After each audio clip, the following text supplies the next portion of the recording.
تجارت اور خرید و فروخت یہ ہمیشہ سے انسانی زندگی کا حصہ رہا ہے، اس لیے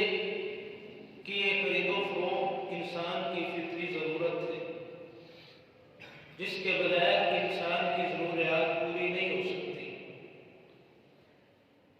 اس لیے کہ دنیا میں ہر شخص کسی نہ کسی کا دست نظر ہے۔ یہ ممکن نہیں ہے کہ انسان اپنی استعمال کی تمام اشیاء خود ہی پیدا کرے۔ مثال کے طور پہ ایک کسان کھیتی باڑی کرتا ہے، وہ اپنی غذائی ضروریات کو پورا کرنے کے لیے محنت کوشش تبدو کرتا ہے، لیکن اس کو یہ غذائی ضروریات کو پورا کرنے کے لیے دوسرے انسان کا محتاج ہونا پڑتا ہے، اس لیے کہ اس کو زرعی آلات دوسرے آدمی سے لینے پڑتے ہیں، اس کو بیج بازار سے خریدنا پڑتا ہے۔ تو کوئی بھی انسان جو ہے، جتنی انسان کی استعمال کی اشیاء اور چیزیں ہیں، بذات خود انسان جو ہے وہ ان کو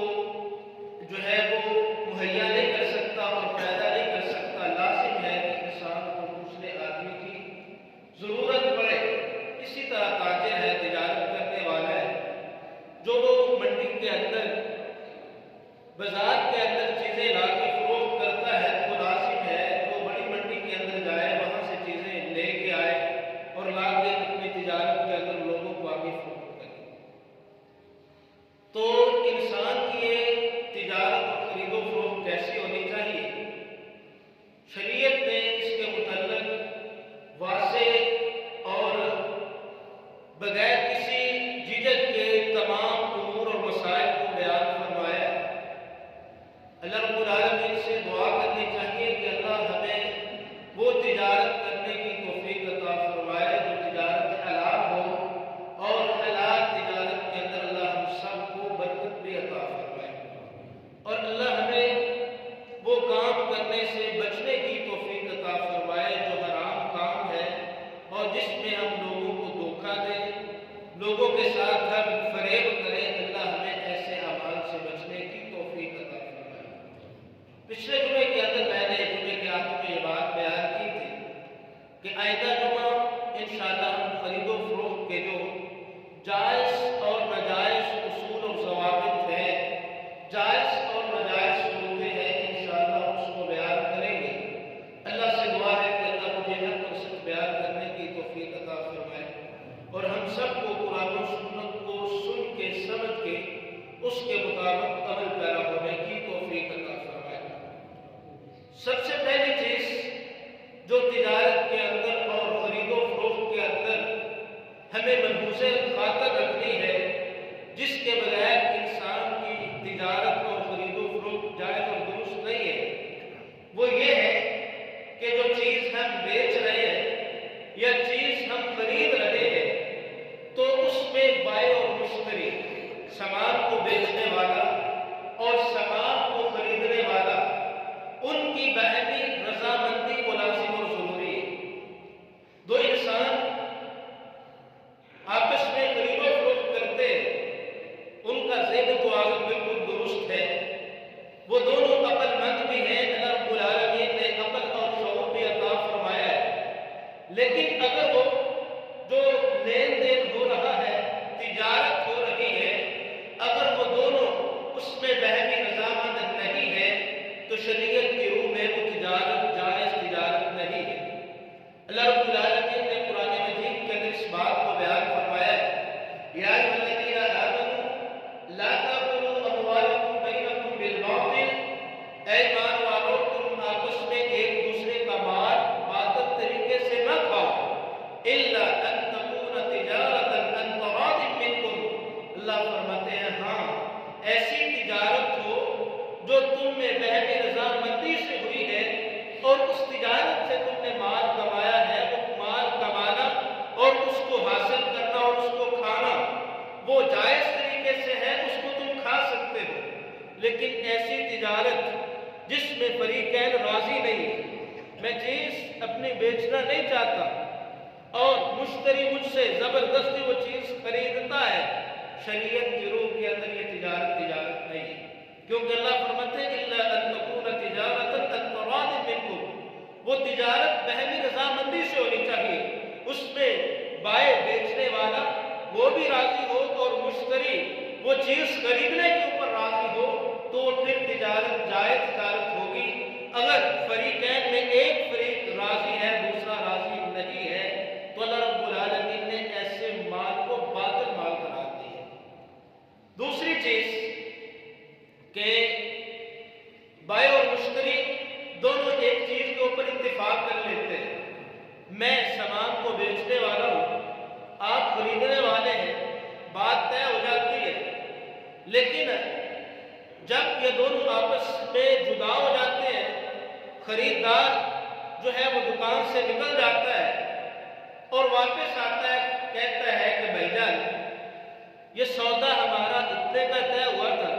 اور آپ نے مجھ سے زیادہ پیسے وصول کیے،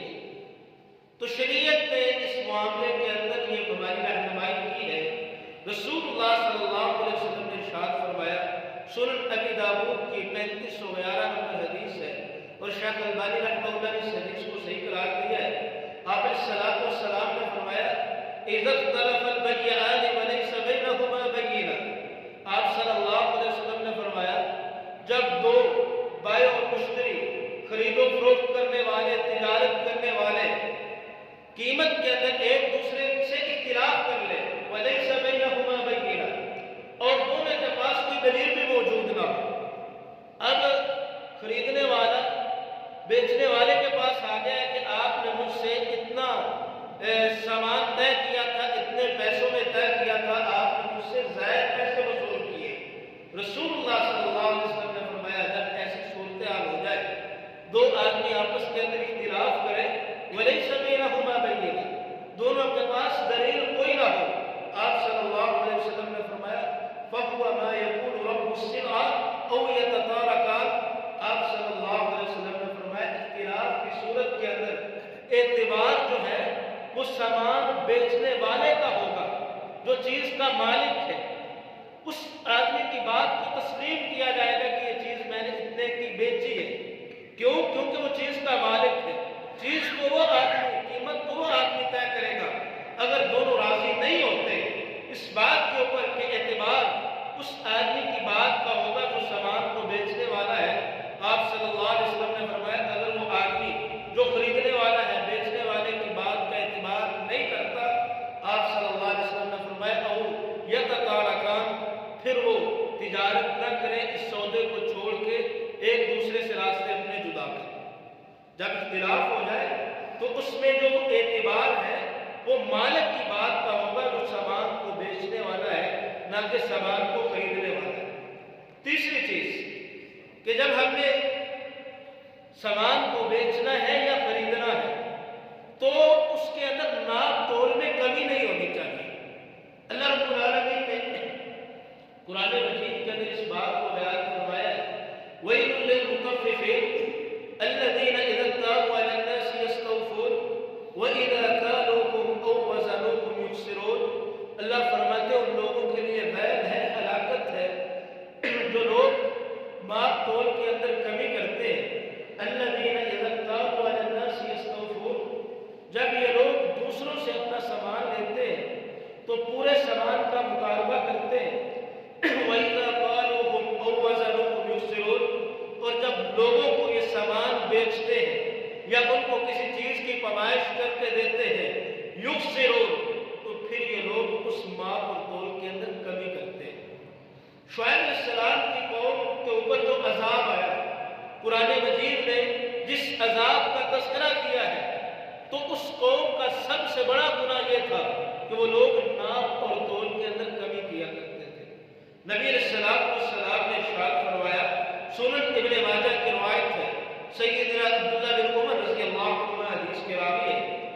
آپ علیہ السلام نے فرمایا وَلَمْ يَنْقُصُوا الْمِكْيَالَ وَالْمِيزَانَ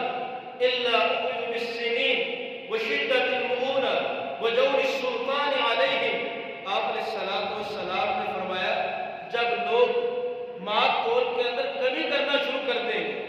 اس کے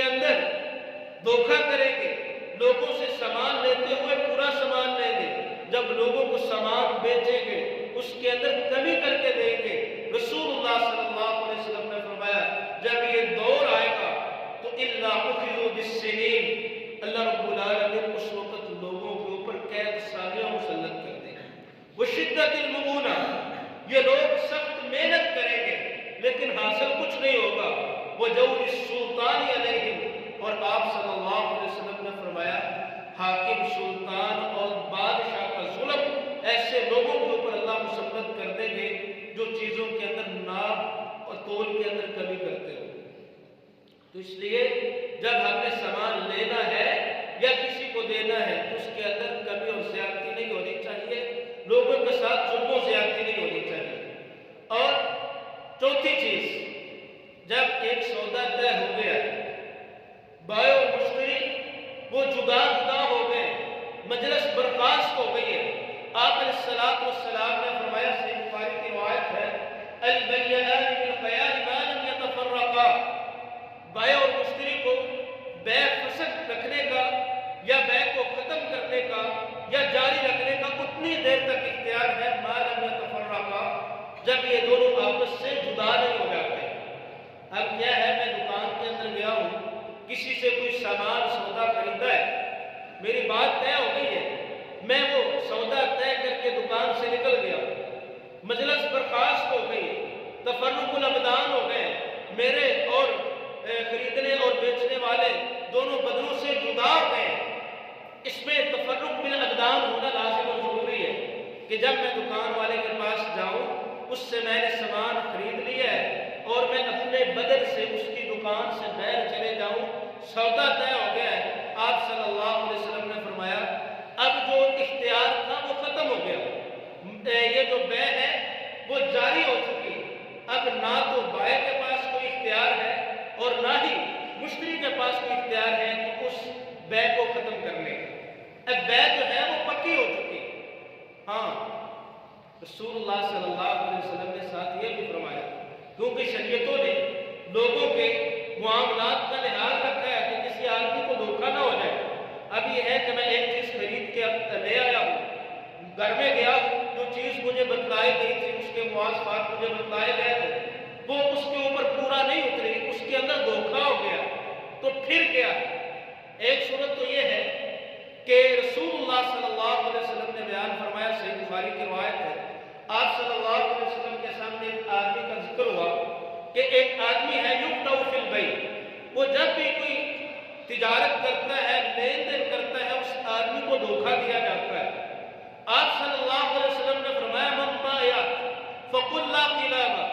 آپ علیہ السلام نے اس صحابی کو فرمایا اے میرے صحابی یاد رکھ، آئندہ جب بھی تو نے کسی سے بیع کرنی ہے، خرید و فروخت کرنی ہے، تو اس کے ساتھ یہ شرط لگانی ہے لا خلافہ، کہ اس سامان کے اندر دھوکہ نہیں ہوگا۔ اگر جو سامان کو بیچنے والا ہے وہ دھوکہ کرتا ہے، خریدنے والے کو وہ چیز نہیں دیتا جس کی اس نے صفات کو بیان کیا ہوتا ہے، اس کے اندر کمی کرتا ہے یا دھوکہ دے دیتا ہے، اس بندے نے سامان کو خریدتے ہوئے یہ شرط لگائی لا خلافہ کہ خرید و فروخت کے اندر دھوکہ نہیں ہوگا۔ اس آدمی نے مجلس کو برخاست کر دیا، گھر کے اندر آ گیا ہے، اس کو پتہ چلا ہے کہ اس سامان کے اندر میرے ساتھ دھوکہ ہے، رسول اللہ صلی اللہ علیہ وسلم نے فرمایا پھر اس بیع کو واپس کیا جائے۔ اور دوسری بات کہ ایک آدمی نے شرط نہیں لگائی کہ دھوکہ نہیں ہوگا، وہ آدمی سامان لے کے چلا گیا، اس کے باوجود اس آدمی کے ساتھ دھوکہ ہو گیا، لیکن جو آدمی سامان کو بیچنے والا ہے یہ اگر چاہے تو سودے کو واپس نہ کرے، اگر کر لے تو شریعت نے اس آدمی کے لیے اجر و ثواب رکھا ہے۔ سنن ابن ماجہ کی روایت ہے، رسول اللہ صلی اللہ علیہ وسلم نے فرمایا من اقال مسلمہ، جو کسی مسلمان کے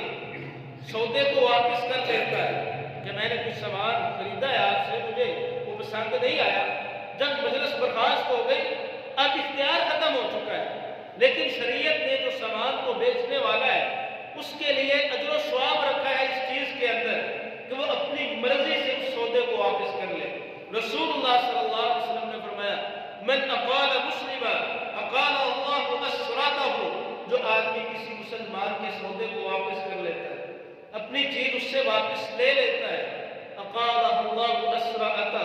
رسول اللہ صلی اللہ علیہ وسلم نے فرمایا کل قیامت کا دن ہوگا، اللہ ایسے آدمی کے گناہوں کو معاف فرما دے جس آدمی نے بیچا ہوا سامان واپس کر لیا. اور دوسری حدیث میں رسول اللہ صلی اللہ علیہ وسلم نے فرمایا کہ اگر کوئی آدمی کسی کو سامان بیچتا ہے، ویسے اس آدمی کے پاس یہ اختیار ہے کہ وہ چیز واپس نہ کرے، لیکن اس کے باوجود وہ اپنا بیچا ہوا سامان واپس لے لیتا ہے، اللہ اس کے بدلے قیامت والے دن اس آدمی کے گناہوں کو معاف فرما کے اس آدمی کو جنت کے اندر داخل فرماتا ہے. اب دھوکے کی بے کیا ہوتی ہے، دھوکا کیا ہوتا ہے؟ رسول اللہ صلی اللہ علیہ وسلم نے بیع المسرات سے منع کیا. بیع مسرات کیا ہوتی ہے؟ عمومی طور پہ ہم ایسا کرتے ہیں، جو لوگ اپنے جانور بیچتے ہیں، گائے، بھینس، بکری، جو دودھ دینے والے جانور ہیں، وہ کیا کرتے ہیں جب انہوں نے اس کو بیچنا ہوتا ہے گائے یا بھینس کو، 2 یا 3 دن اس کا دودھ روک لیا جاتا ہے، اس کے تھن بھر جاتے ہیں اور اس کو 2 یا 3 دن بعد بیچا جاتا ہے تاکہ جو خریدنے والا ہے جب اس کا دودھ دھو کے چیک کرے تو اس کو پتا چلے کہ یہ گائے یا بھینس جو ہے وہ زیادہ دودھ دیتی ہے. رسول اللہ صلی اللہ علیہ وسلم نے اس چیز سے منع کیا ہے. آپ صلی اللہ علیہ وسلم نے فرمایا لا تسروا الابل والغنم. تم اونٹنی، بکری یا جو بھی دودھ دینے والا جانور ہے اس کے دودھ کو نہ روکو جب تم نے اس کو بیچنا ہے. کیوں؟ جب اس کو ایسی صورت میں بیچا جائے گا، جو خریدنے والا ہے اس کے پاس تو یہی ہے نا صورتحال کہ اس جانور نے اب ایک وقت کا 10 کلو دودھ دیا یا 10 لیٹر دودھ دیا ہے، اگلے دن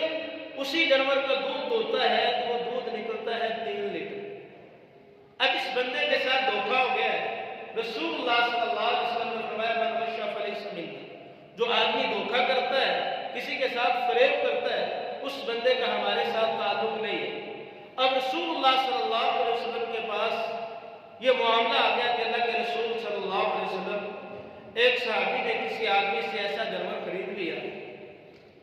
کہ جس کا دودھ روکا ہوا تھا 2 یا 3 دن سے. جب اس نے دودھ دھویا ہے تو دودھ زیادہ نکلا ہے، لیکن جب وہ جانور اپنی روٹین کے اندر آیا ہے تو اس کا دودھ کم ہو گیا. رسول اللہ صلی اللہ علیہ وسلم نے اس کا فیصلہ کیا فرمایا؟ آپ صلی اللہ علیہ وسلم نے فرمایا اذا اشتراها الرجل فحلبها فهو بالخيار ان امسك وان شاء ردها ومعها ساء من تمر. آپ صلی اللہ علیہ وسلم نے فرمایا جو آدمی ایسا جانور خرید لے جس کا دودھ روکا ہوا تھا، اب اس آدمی کے پاس اختیار ہے کیونکہ اس کے اندر اس کو دھوکا ملا ہے. آپ صلی اللہ علیہ وسلم نے فرمایا فهو بالخيار ان امسك. اس آدمی کو جس نے یہ جانور خریدا ہے اس کو اختیار ہے، اگر چاہے تو اس جانور کو اپنے پاس رکھ لے جیسا بھی آ گیا. وَإِنْ شَاءَ رَدَّهَا. اگر چاہتا ہے تو اس کو واپس کر دے. اور آپ صلی اللہ علیہ وسلم نے فرمایا جو بیچنے والا اس کو چاہیے کہ وہ جانور واپس لے، لیکن آپ علیہ الصلوۃ والسلام نے اس آدمی پر بھی ظلم نہیں کیا جس آدمی نے وہ جانور بیچا ہے، کیونکہ اس نے 3 دن تک اپنا دودھ روک کے رکھا تھا، اس کا استعمال نہیں کیا. آپ صلی اللہ علیہ وسلم نے فرمایا وَرَدَّهَا سَاعًا مِّن تَمَرٍ. جب یہ آدمی جانور واپس کرے گا تو جس آدمی کا جانور تھا اس کو ایک ساتھ کھجوروں کا بھی دے، تاکہ جو 3 دن تک اس کا دودھ روکا گیا تھا اس نے استعمال نہیں کیا تو جو کھجوروں کے پیسے ہیں اس سے وہ دودھ کی کمی جو ہے وہ پوری ہو گئی. پہلی بات یہ ہے کہ ایسے جانور کی بیع کرنا درست ہی نہیں ہے، جائز ہی نہیں ہے. کسی جانور کا اس نیت سے 2 یا 3 دن دودھ روک لیا جائے کہ میں جب کسی آدمی کو بیچوں گا تو اس کا دودھ زیادہ نکلے گا. اگر کسی آدمی نے ایسی بیع کر لی ہے، رسول اللہ صلی اللہ علیہ وسلم نے اس کو اختیار دے دیا ہے، اگر چاہے تو وہ جانور واپس کر دے، لیکن جب وہ جانور واپس کرے گا تو اس کے ساتھ کھجوروں کا حساب بھی اس کو واپس کرے گا، کیونکہ اس آدمی نے دودھ کے ساتھ فائدہ اٹھایا ہے. جو دودھ کے ساتھ فائدہ اٹھایا ہے تو اس کے بدلے کے اندر وہ آدمی اس کو کھجوروں بھی واپس کرے. اور 5ویں چیز، رسول اللہ صلی اللہ علیہ وسلم نے اس بات سے منع کیا ہے کہ ایک آدمی کے پاس ابھی کوئی چیز موجود نہیں ہے تو آدمی کوئی چیز خریدنے سے پہلے اس کو بیچ دیتا ہے. مثال کے طور پہ منجی کا سیزن ہے، گندم کا سیزن ہے، تو کیا کرتا ہے، تاجر آدمی ہے، منڈی کے اندر بیٹھا ہے، تو کہتا ہے کہ آپ مجھے اتنے پیسے دے دیں تو میں نے یہ سودا آپ کو اتنے کا بیچ دیا۔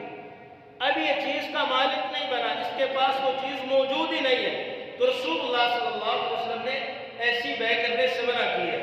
حکیم بن حزام رضی اللہ عنہ بیان فرماتے ہیں، کہتے ہیں یا رسول اللہ یأتی من رجل یسألنی البیع لیس عندی ما ابیع۔ حکیم بن حزام رضی اللہ عنہ بیان فرماتے ہیں، کہتے ہیں اللہ کے رسول، ایک آدمی میرے پاس آتا ہے، وہ کہتا ہے کہ حکیم مجھے فلاں چیز بیچ دو، لیس عندی ما ابیع، لیکن جس چیز کا وہ مطالبہ مجھ سے کر رہا ہے وہ چیز میرے پاس نہیں ہوتی، ثم ابیعہ من السوق، میں اس کو بیچ دیتا ہوں، پھر میں منڈی میں جاتا ہوں اور خرید کے اس کو دے دیتا ہوں، تو کیا یہ بیع میرے لیے جائز ہے؟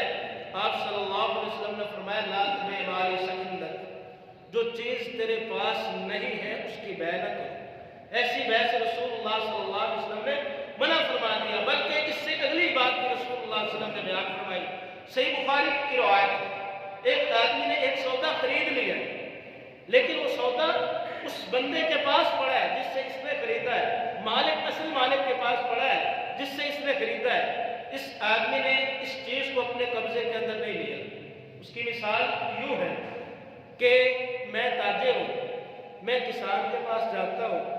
اس سے 10 یا 15 من جو ہے وہ گندم خرید لیتا ہوں، خرید کے اس کسان کے پاس ہی رکھ کے آ جاتا ہوں، تو رسول اللہ صلی اللہ علیہ وسلم نے اس بات سے بھی منع کیا ہے۔ آپ صلی اللہ علیہ وسلم نے فرمایا من ابتاع طعاما فلا یبیعہ حتی یستوفیہ، آپ صلی اللہ علیہ وسلم نے فرمایا جو آدمی کوئی غلہ خریدتا ہے تو اس غلے کو اتنی دیر تک نہ بیچے حتی یستوفیہ، جب تک وہ اپنے قبضے کے اندر اس کو نہ لے، جب تک وہ اپنے قبضے میں نہ کر لے تو اتنی دیر تک اس چیز کو بیچنے سے رسول اللہ صلی اللہ علیہ وسلم نے منع فرما دیا۔ سیدنا عبداللہ بن عمر رضی اللہ عنہ نے اس کی مزید وضاحت بیان کی ہے، صحیح مسلم کی روایت ہے۔ سیدنا عبداللہ بن عمر رضی اللہ عنہ بیان فرماتے ہیں کنا فی زمان رسول اللہ صلی اللہ علیہ وسلم نبتاع الطعام، عبداللہ بن عمر رضی اللہ عنہ بیان فرماتے ہیں کہ رسول اللہ صلی اللہ علیہ وسلم کے زمانہ کے اندر ہم ایک غلہ خریدتے، وہ جو کا ہوتا، منجی، گندم کا، کسی بھی چیز کا غلہ خریدتے، فبعث علینا من یامرنا بانتقالہ من المکان الذی ابتعناہ من الی مکان سواہ قبل ان نبیع، تو رسول اللہ صلی اللہ علیہ وسلم ہماری طرف ایسے لوگوں کو بھجواتے جو ہمیں حکم دیتے کہ اللہ کے رسول صلی اللہ علیہ وسلم کا یہ فرمان ہے جو غلہ تم نے جہاں سے خریدا ہے وہاں سے لے کے کسی دوسری جگہ منتقل کر لو، جب منتقل کرو گے تو اس وقت وہ سودا تمہارے لیے آگے بیچنا جائز ہوگا، اگر وہ سودا اپنی جگہ پہ موجود ہے تو رسول اللہ صلی اللہ علیہ وسلم نے اس کی بیع کرنے سے منع فرما دیا۔ اسی طرح رسول اللہ صلی اللہ علیہ وسلم نے سودے کے اوپر سودا کرنے سے منع کیا۔ کس طرح کہ میں نے ایک چیز 10 روپے میں خرید لی ہے، کسی آدمی کو پتہ چلا ہے کہ اس بندے کو تو یہ سستی مل گئی ہے، وہ اپنے اس سامان کے اصل مالک کے پاس جاتا ہے جس سے میں نے وہ چیز خریدی ہے، وہ اس کو جا کے کہتا ہے کہ آپ نے یہ چیز سستی بیچ دی ہے، یہ 12 روپے کی میں آپ سے خریدتا ہوں، تو رسول اللہ صلی اللہ علیہ وسلم نے ایسی بیع کرنے سے منع کر دی۔ رسول اللہ صلی اللہ علیہ وسلم نے فرمایا وَلَا يَبِعْ بَعْضُكُمْ عَلَىٰ بَيْعِ بَعْضٍ، تم میں سے کوئی آدمی بھی اپنے بھائی کی بیع کے اوپر بیع نہ کرے۔ ایک بیع ہو چکی ہے، کیا مقصد ہے کہ ایک آدمی نے بیع کر لی ہے، اس کو تنگ کرنے کے لیے اس کو سودے کو ختم کروایا جائے۔ اور اسی طرح رسول اللہ صلی اللہ علیہ وسلم نے دوسری حدیث میں ان الفاظ کے ساتھ اس بات کو بیان فرمایا کہ لا یساوم الرجل علی صوم اخیہ، آپ صلی اللہ علیہ وسلم نے فرمایا کوئی آدمی کسی آدمی کے سودے کے اوپر سودا نہ کرے۔ ایک چیز طے ہو گئی ہے، بیچی گئی ہے، خریدی گئی ہے، اب بائع اور مشتری کو تنگ کرنے کے لیے اس بیع کو فسخ کروایا جائے، ایسی چیز سے رسول اللہ صلی اللہ علیہ وسلم نے منع فرما دیا۔ اسی طرح رسول اللہ صلی اللہ علیہ وسلم نے بیع محاقلہ سے منع کیا ہے۔ بیع محاقلہ کیا ہوتی ہے کہ کچی کھیتی کی پکی کھیتی کے بدلے میں بیع کرنا۔ اب ایک آدمی نے گندم لگائی ہے، اس کی گندم بالیوں کے اندر کھڑی ہے، تو میں اس کے پاس جاتا ہوں، اندازہ کرتا ہوں یہ جو 1 ایکڑ ہے،